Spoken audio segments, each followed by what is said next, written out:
Welcome all to another episode of the ZeroHp Experience Point.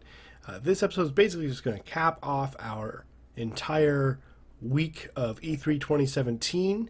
If you watched our reaction videos to this year's E3 conference, you probably thought we just hate all games ever.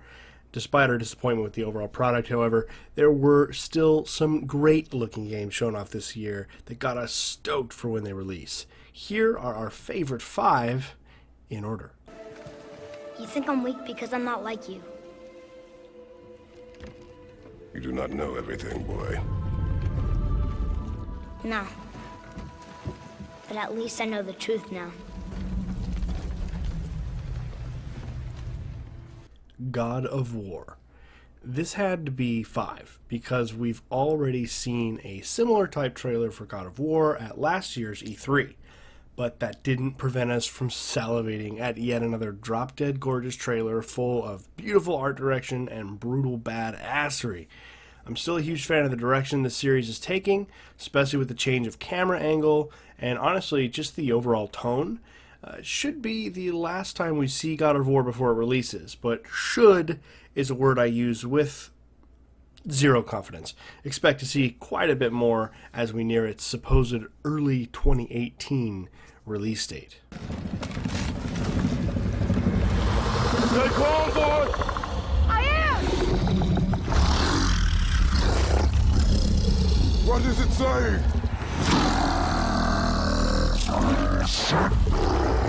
He wants to help us!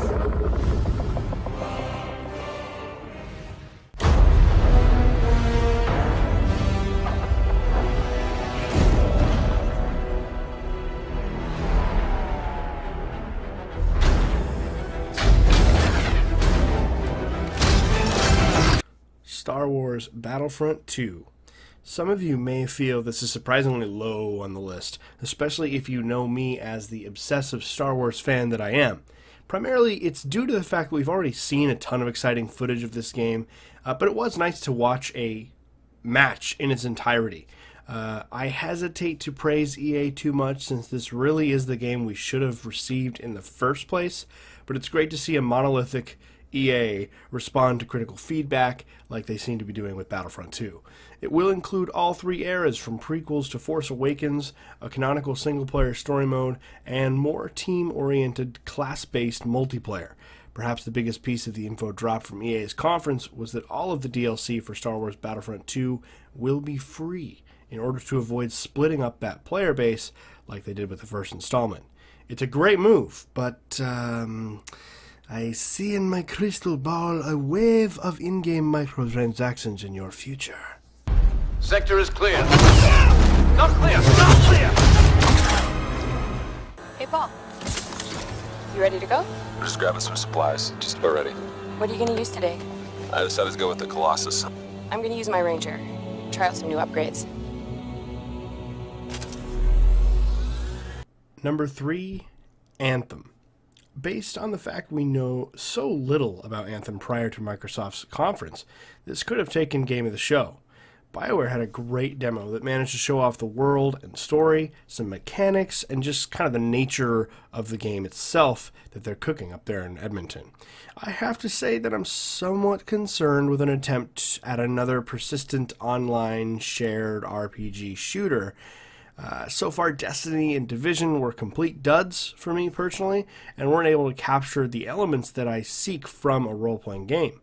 That said, if anyone can pull off the difficult combination of loot-based, shared-world online shooters and a damn good story, it's BioWare. Keep your eyes on more info for this one in the coming months, as they unveiled it had a supposed early 2018 release date. Yeah, give me some covering fire. There's a bunch more coming in.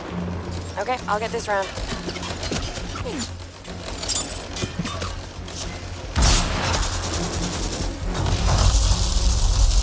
Thanks. Oh, come on. Be something good.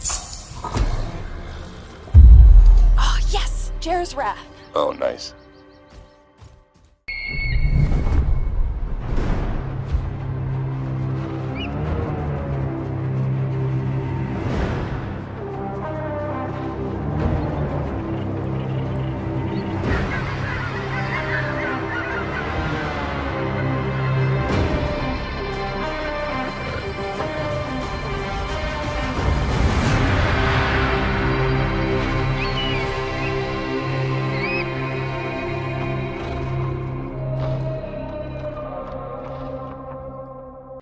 Assassin's Creed Origins. If you only saw the trailer or opening gameplay for Origins, you may be surprised that it's this high on this list.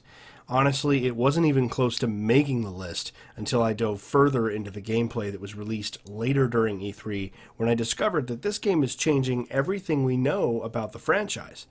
Gone is the Batman / Shadow of Mordor style of counter-based animation combat, and replacing it is a hitbox, third-person action RPG. While I hesitate to make the comparison, watching our new Egyptian protagonist Bayek switch between enemies with a small white targeting dot brought up past visions of Dark Souls or Bloodborne. There's a lot more weaving, dodging, blocking in the combat here, more than anything we saw in previous installments. Not only has the combat changed, Origins is also, through and through, a role-playing game.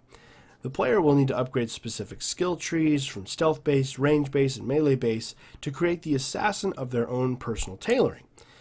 Add that with the new take on a ranked loot system.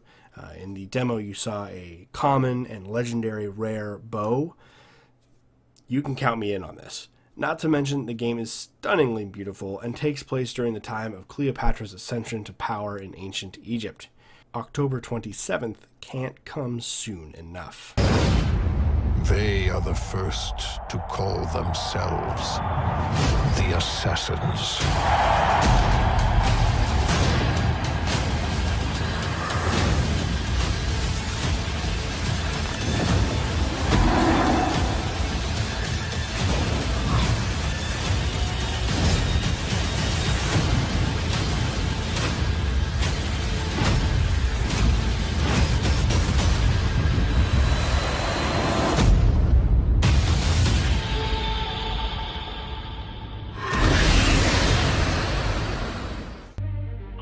All units, 1010S at 36 and Park. Repeat, all units be advised.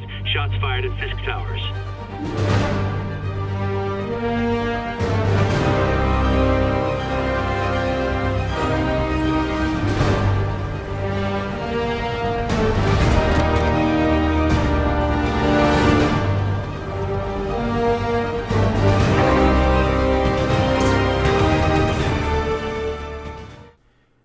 Number 1 is SpiderMan.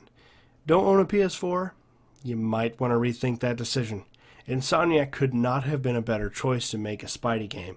The fast-paced, fluid combat on top of this building just blew us away. We saw a little bit of everything in this extended demo, from stealth takedowns, crazy fast, multi-enemy, hand-to-hand combat, and of course, swinging through the city like we used to back in the old heyday of other Spider-Man games. Yes, the QTE was a bit worrying, but this game still has a long ways to go, and as long as they don't beat it to death, a small action-packed QTE segment every handful of hours can be kind of fun, admit it. It certainly wasn't enough to detract, for me, from how damn good this game looks in every way. We cannot wait to see more when it releases next year. Unfortunately, they didn't give us anything real specific. I don't think they said early or late or mid. They just said 2018, so who knows? It would be delayed most likely anyways. My guess is somewhere between October and the end of November of next year. We're just going to have to wait and see. We don't know very many details of the story or which characters we're going to have. So a lot of unanswered questions, but I think Sony has done a great job of illustrating what this game is going to look like, feel like, play like, sound like. And so far, all of that is top notch. Spider-Man is definitely our game of show for 2017. And that's it, everybody. E3's over. We move on into the fall rush of games starting right around September, and it won't let up. So for more videos like this, come back to ZeroHp. We'd love to have you. Share your thoughts. Like, subscribe if you'd like. If you don't like it, dislike it, whatever. Thumbs down. I don't care. We're happy to have you here, and we can't wait to see what the rest of 2017 holds. Take care.